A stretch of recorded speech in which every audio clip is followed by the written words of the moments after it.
नाशिक जिल्ह्यातल्या रब्बीच्या कांद्यासाठी सरकारनं 1580 रुपये निर्धारित मूल्य घोषित केलेलं आहे आणि 26/5/2026 पासून हा GR लागू केलेला आहे।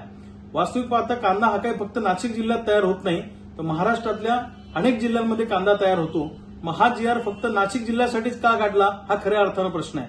आणि आता हा GR काढला, पण याच्या आधी शेतकऱ्यांचा कांदा पड्या भावानं मार्केटमध्ये गेला, कांदा शेतकऱ्यांना फेकून द्यावा लागला। बराचसा कांदा आता शेतकऱ्यांच्या हातातून गेलेला आहे आणि हा उशिरा GR सरकारने काढलेला आहे। कांद्याचं 1 क्विंटलचा उत्पादन खर्च हा जवळपास 1700 ते 1800 रुपये आहे।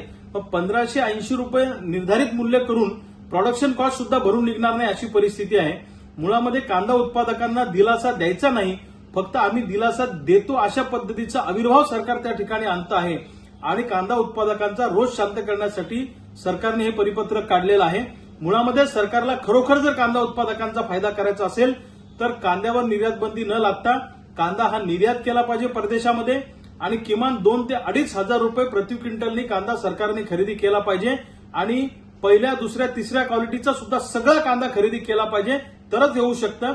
सरकार जेव्हा खरेदीमध्ये उतरतं तेव्हा विशिष्टच कांदा आम्ही खरेदी करू आणि एवढ्याच लिमिटपर्यंत कांदा आम्ही खरेदी करू असं सरकार सातत्यानं सांगतं। त्यामुळे सरकारच्या या कांदा खरेदीमुळे शेतकऱ्यांना दिलासा मिळत नाही आणि सरकारने आता जो काही 1580 रुपयाचा GR काढला यामुळे शेतकऱ्यांना काही फायदा होणार नाही। शेतकऱ्यांच्या तोंडाला पुन्हा एकदा सरकारने पाने पुसलेली आहे।